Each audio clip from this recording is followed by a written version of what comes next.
Learn the most advanced recruiting techniques. Land the most desirable talent. Launch your company towards massive success. This is the Higher Power Radio Show with Rick Girard. Hi.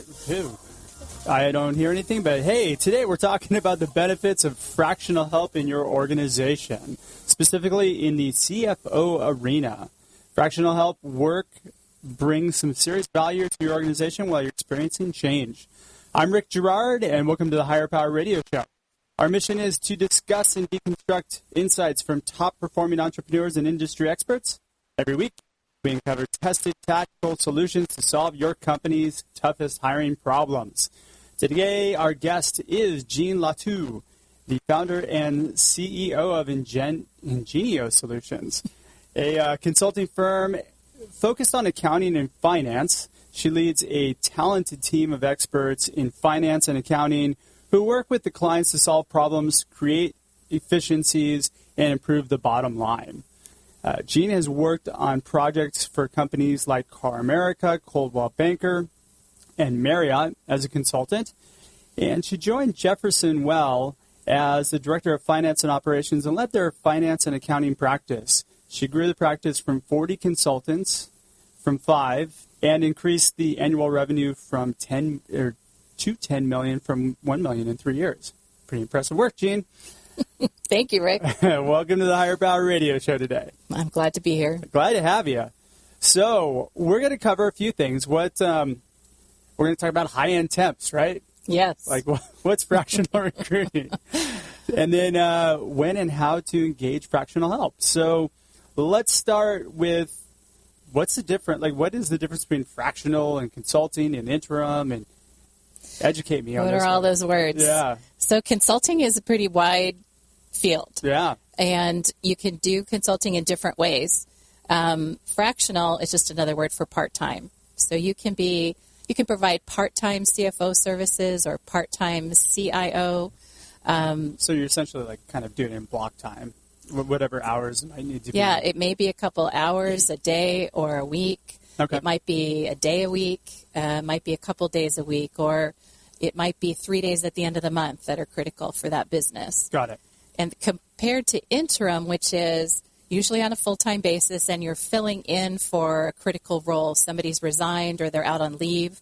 Interim is somebody who works full-time with the company, inside the company, to help them keep the trains running, so to speak. Got it. So a fractional person would be primarily more a high-end executive, yes, as opposed to it's an upper echelon of consulting, essentially. That's true. So, Yeah. I mean, it is still kind of in the same staffing business. We're still providing temporary services, but as executives, we just have consultant names for them. So Okay. We're calling them fractional, or I just use the word part-time. That's the word du jour for the It is. year 2018. Yes. And yes. 17, right? It's what you'll find splashed on the business headlines. I've met a lot of fractional people at networking events. Everybody's a fractional something. Right. Yeah. So. And usually what that means is that they will serve 2 or 3 or 4 or 5 businesses at a time. Sure. They might be small businesses and maybe under 5 million in revenue, or they could be startups. Yeah. And so you might find one CEO or one CIO who's working with several companies, and one of those companies may start to take off, and they might have to provide less service to the others to be able to serve that one. So the ones who are paying their bills, they're spending their time. Okay, I see. That's a driver. Yeah, absolutely. All right, so are these people appropriate to use in startup environments? They are. Okay. It's a good way to get some high-level talent, some really good experience and expertise on a budget. Yeah. Right? So as a startup, you're very careful with your dollars. And so a fractional person, maybe using them 1 day a week or a couple days a month, may be a good solution to help you stay out of hot water. Yeah. And go down the right path. Especially on the finance side, because that's where most companies get in trouble. Exactly. Okay. So I can see where there's a huge demand for that. Yes. Awesome. There is today. All right. So what types of roles do we typically see in the fractional realm? I mean, it could be marketing. Your chief marketing officer might be part-time. It could be HR. So your CHRO, Yep. Chief Human Resources Officer. Okay. CEO can be part-time. They may be working with 2 or 3 startups. CIO. CTO. CTO. Really any every C-level executive, I believe, can be done on a part-time basis. Awesome. And now we're going to focus on CFOs because that's your right. That's your bread. That's where you thrive. That's right. Absolutely. All right. So, when should a company engage a fractional person? Usually, it's when they're starting to either one experience growth, and the growth is often more than they had anticipated. So it tends to put a burden on the back office, so to speak, and often accounting is considered the back office. Okay. So they might find that they might want to be more strategic about accounting and finance when they see a lot of growth. So bringing in a part-time or a fractional CFO can help them strategize about that. Absolutely. Another time that they may want help is if they have problems, if they have cash flow problems, if they can't get financing. A CFO can come in and help them look at the financials, try to find a way to present them in a fashion that would be acceptable to a bank, a lender, or another source of funds. Got it. So that expertise would come in the form of a CFO. It's not often that your bookkeeper will be able to help you with that. Yeah, I would imagine not. Okay. So now I would imagine, like, really anytime you're experiencing some sort of change, if you don't have a full-time CFO, you really need to have some sort of person you can pull from, right? Right. I recommend it. Often smaller companies will rely on a bookkeeper to keep their books on QuickBooks. And basically they do your day transactions. They make sure your invoices get paid, and they may send out your customer billings and make sure they're collected. They keep up with the cash account, etc. Yeah. But when you want to be more strategic, or you're worried about your profit margins, maybe they're sliding. Maybe you need to cut expenses, but you may not know it. But if you can bring in a CFO who can analyze the financials for the last few months, the last few years, that has a lot of information, they can help a CEO or business owner make those kind of decisions. And they can also help with planning, right? Yeah, and that's something that companies don't really focus a lot in on. They're just so sucked into the day-to-day Correct. what's happening that, hey, we should probably plan out when we're going to hire and how we're going to hire and why we're going to hire, like how I looped in hiring. Absolutely. No, and how we're going to grow and how we're going to spend our money, right? Right. So I always recommend preparing a budget, which is just an annual budget. But looking ahead 3 to 5 years, there's no reason not to plan 3 to 5 years ahead. You can make some assumptions and create your forecast and your planning from that. Yeah. Those are 3 to 5 year budgets, essentially. You're not married to the numbers. The actuals will come in and be what they are, but you can make decisions when you know what you expect in the future. Yeah. Okay. So you're experiencing growth. I would imagine when you're on the flip side, when you lose somebody too, is probably pretty important. Yeah. But we're going to talk about that a little bit more in depth on the second part of the show.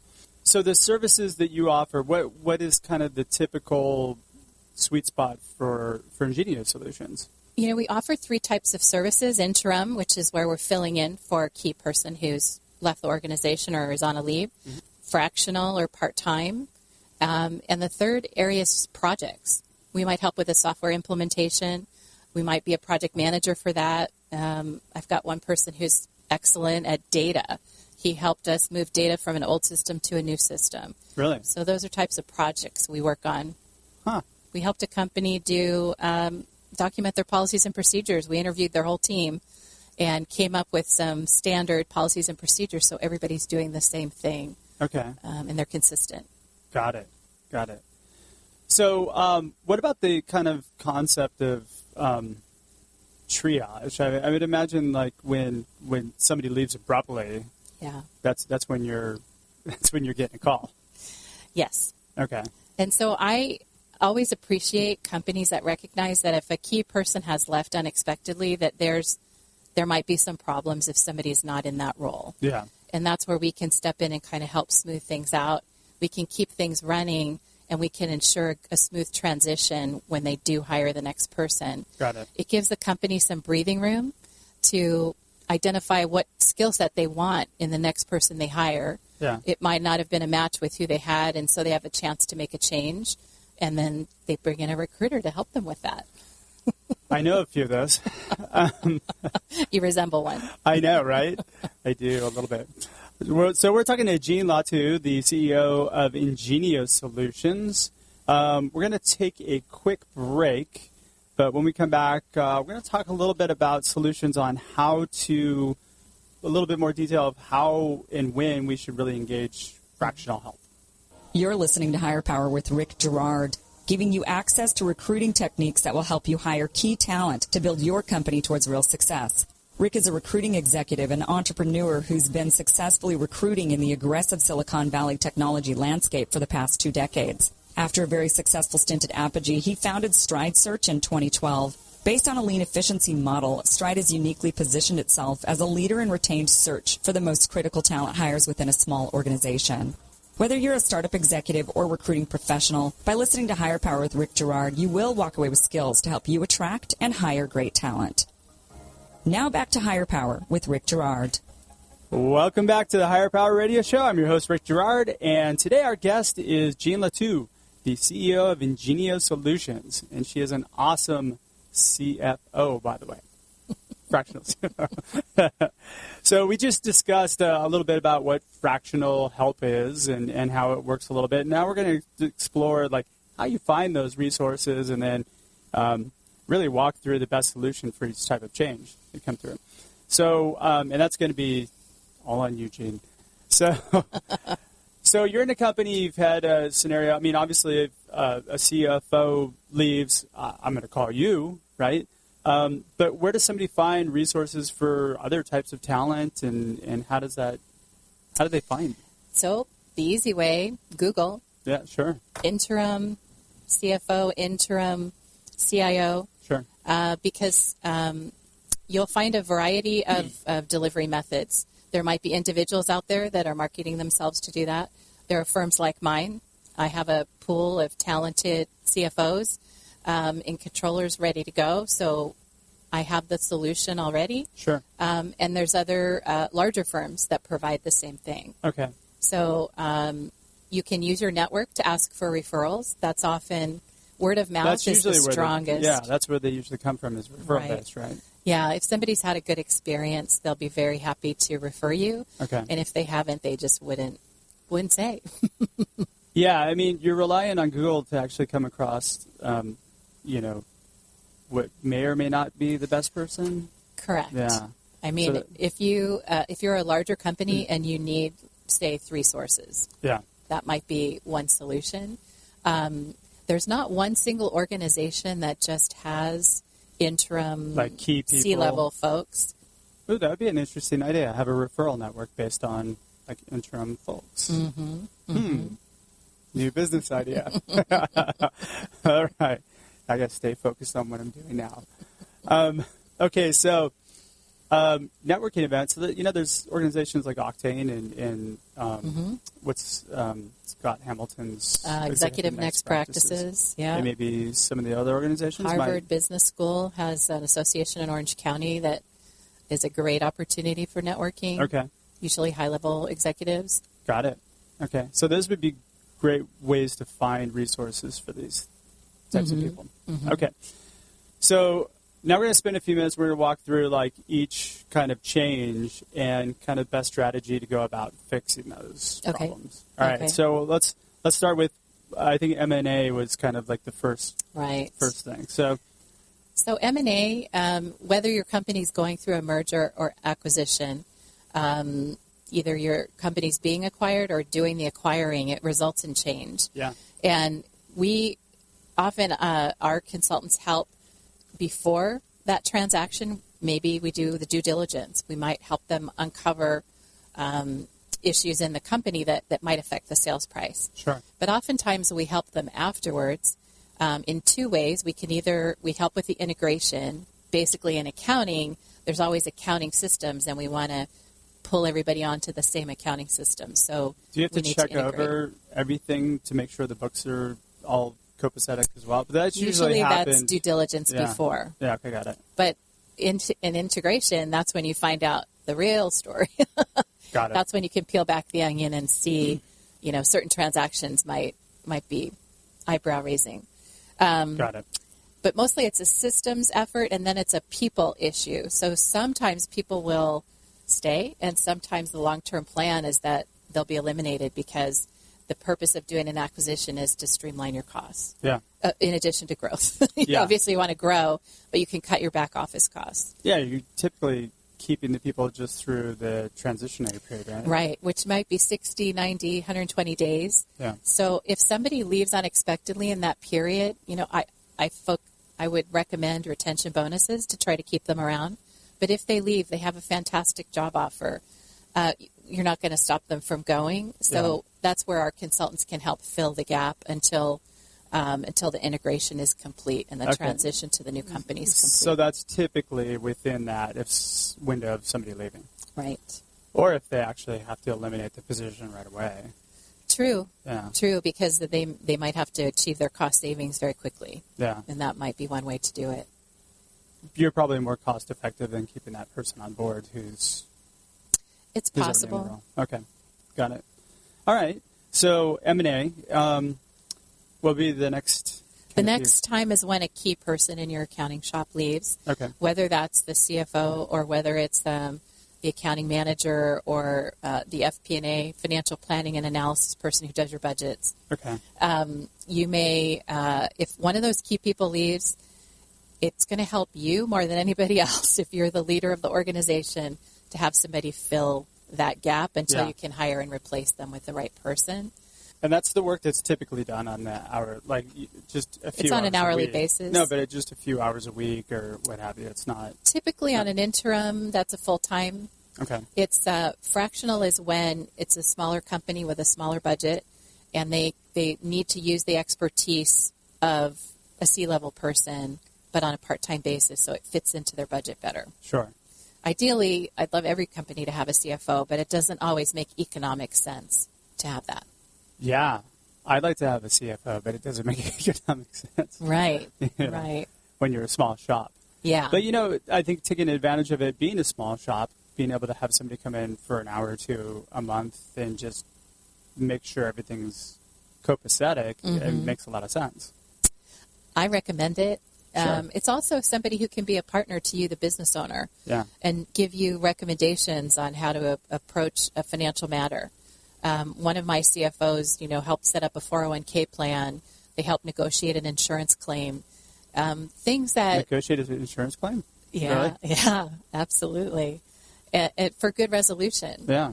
They had a salesperson in the business who left and took some of the business with them.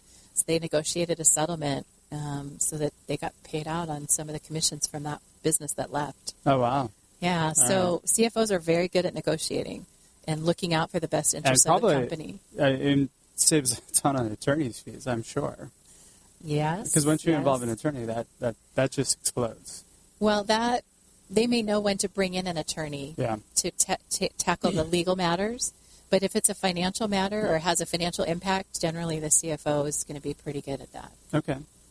So there's a lot of benefit outside of just looking at the books. Yeah. Okay. Yeah. So the common misconception would be that a CFO would just be concerned with the financial statements and how the company is doing from a financial perspective. But there's an awful lot of things that impact the financials, right? Working with a sales team to develop commissions, right? A commission plan or incentive plan. Yeah. Working with HR and IT to make sure that they have the financial resources they need to execute the strategy of the company. Operations, we can negotiate contracts with suppliers. Yeah. So there's all different ways that a CFO can have an impact on the business. That's great. So the next scenario would be what? The next scenario would be, that's a good question. Those are really the two main ones, right? Like leadership change and M&A. And when key people resign. Okay. Oh, the third one, I'm sorry, is when there's a project. All right, so an easy one is when you're implementing software. You're going to change your accounting system. So we have folks who have done those before. Mm-hmm. They can project manage and lead those changes, or they can replace a person on your team so they can go on to the project team. So they can literally backfill for that person, do their job while they're working on the future software implementation. Okay. So that's a good example of a project. So whenever you're kind of changing systems, really. Mm-hmm. Okay. Mm-hmm. Why would a CFO be good for that, though? A fractional CFO be good for kind of... You know, what's interesting is every CFO, because of the number of companies they've worked for and their experience, brings different experiences to the table. Sure. And one of the guys on my team has, while he's been a CFO and controller, he has a passion for systems and improving the information that a company can get from their new systems. So he's that guy who went into finance and accounting probably to keep his parents, appeased. Probably. But he's got the passion for technology. Yeah, exactly. That's outstanding. Yeah, and he's really good behind the scenes. You know, accountants are good usually at the financials, reading them, understanding them, but this guy is really good at just understanding how to make the back of the computer work. Really, it's all the settings in the systems that when you're implementing new software can make or break you. Got it. He gets a handle on that pretty quick. Got it. So, are there any specific industries that are a little bit more important than others for these things? I would say every business, no matter what the industry, needs financial guidance. Yeah. So it's not industry Otherwise, you specific. don't have a business. Right. I'd say the larger the company, the more a CFO is needed. Yeah. The smaller the company, the more you can use a fractional CFO. And really, your budget will dictate. And I don't think a lot of small companies know that. Right. They don't often realize that there's help out there for them on a part-time basis. And that's kind of interesting. It may be a good idea for you to go to network to some of these smaller Octane or something like that for some of their launchpad type companies. Because I think they're just kind of bringing in the bookkeeper and having that handled, and that's and the bookkeeper is great at getting the daily transactions into a system like QuickBooks. Yeah. And tracking things. They're very good organizers, but they don't often have a good understanding of accounting. They may not have a degree in accounting, and so they don't know what debits and credits mean, how they fall onto the financials, and how one affects the other, and that you have to have an equal debit and a credit in a transaction. Now you're getting all technical on me, I know. But I love it. You make it sound great. I would bore that stuff up, I'll tell you. I worked with a bookkeeper to try and solve some problems with a general ledger that she was working on, and every single time I'd get out the T account and start doing the debits and credits, because that's when you hear the phrase balanced books, your books are balanced, it means your debits equal your credits, but only certain types of things can be a debit and only certain types of things can be a credit. But ultimately, it falls out on your P&L and your balance sheet. Got it. Wait, isn't a debit when your money's coming out and a credit is when it's coming in? Sometimes. Okay. But that can change depending on the nature of the account. Got it. All right, so we have a few minutes.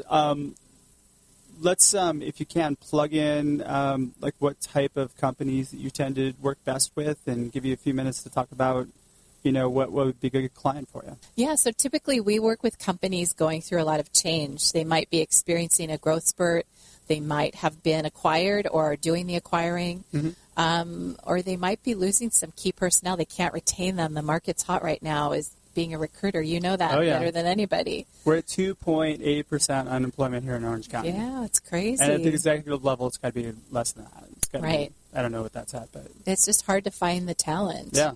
And so being able to use it on a part-time basis or borrow it on a full-time basis and until you can find the right person, we can help with that.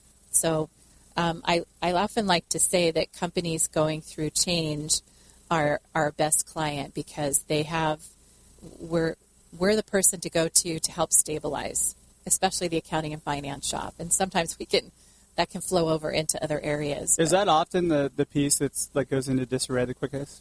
Is it? Yes, because if you don't have a good attention to detail within your shop, if you can't rely on your financial statements, then that's the beginning of disaster. And we often go in and do cleanup projects, right? Yeah. If they haven't been reconciling their accounts, there could be hidden problems in there. I bet. That can create some unexpected surprises that are not welcome. So, Well, the first problem would be the people leaving, right? And then the second problem would be, especially on the book side. Yeah, especially if they've hired people who don't know what they're doing, who may have represented themselves well on the resume, but when it comes to actually doing the debits and credits properly, it may be a problem. You heard it here first, kids. Hire right. Absolutely. All right, so we're just about out of time for today's show. Jean, thanks so much for your time investment, and I wanted to welcome you to the Higher Power Radio community. Thank you. Absolutely. I enjoyed it, Rick. Now, what would be the best way for somebody who's looking for a fractional CFO or an interim CFO to reach you? Either through my website, ingeniosolutions.com. Spell Ingenio, please. INGENIO. I like it. All right. Solutions.com. Mm-hmm. Okay. Or you can give me a call, 949-529-2970. I'd be happy to take your call. And she always picks up her phone. She's, fantastic that way. I try my best. Absolutely. All right. So I want to thank our listening audience for tuning in to this week's episode of Higher Power. A quick thanks to our team, our engineer, Paul Roberts, the illustrious one. Our producers, Andrea Ballin, Shanti Ryle, and Kim Iverson. To listen to this show and any past episodes, you can check us out on Higher, that's Hire, powerradio.com, or Higher Power Radio on iTunes. Follow us on LinkedIn and Facebook as well at Higher Power Radio Show. Or you can follow me on Instagram at RickGerard1. We have another great show lined up for you next week. I'm not going to say who it is right now because it's kind of a big deal. So I'm your host, Rick Gerard, and I want to thank you guys for listening to the Higher Power Radio Show. Aloha. For listening to Higher Power with Rick Gerard on OC Talk Radio.